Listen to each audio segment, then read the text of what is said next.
ગુજરાત વિધાનસભા ખાતે 18 થી 21 માર્ચ 2025 દરમિયાન મેડિકલ ચેકઅપ કેમ્પનું આયોજન કરવામાં આવ્યું. ગુજરાત વિધાનસભા ખાતે 18 થી 21 માર્ચ 2025 દરમિયાન મેડિકલ ચેકઅપ કેમ્પનું આયોજન કરવામાં આવ્યું છે.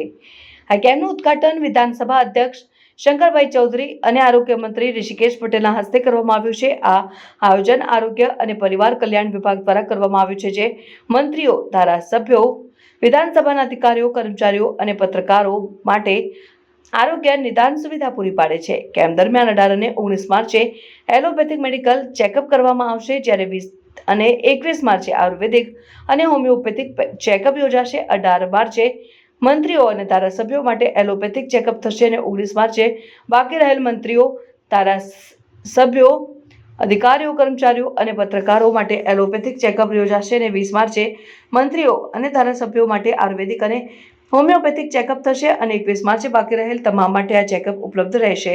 આ કેમ્પમાં સ્પેશિયાલિસ્ટ અને સુપર સ્પેશિયાલિસ્ટ ડોક્ટરો દ્વારા ઓપીડી ચેકઅપ કરવામાં આવશે અને જરૂરિયાત મુજબ blood report, urine report, ECG જેવા વિવિધ ટેસ્ટ કરવામાં આવશે. જો વધુ તપાસની જરૂર જણાશે તો દર્દીઓને ગાંધીનગર સ્થિત GMERS મેડિકલ કોલેજ ખાતે રિફર કરવામાં આવશે. આ મેડિકલ કેમ્પનું આયોજન વિધાનસભા સંકુલના ચોથા માળે સવારે 8:30 વાગ્યાથી શરૂ થશે. આ કેમ્પનો મુખ્ય ઉદ્દેશ્ય આરોગ્ય જાગૃતિ અને નિદાન સુવિધાઓને પ્રોત્સાહિત કરવાનો છે, જેમાંથી વિધાનસભાના સભ્યો અને કર્મચારીઓ તેમના આરોગ્ય અંગે વધુ સચેત બની શકે.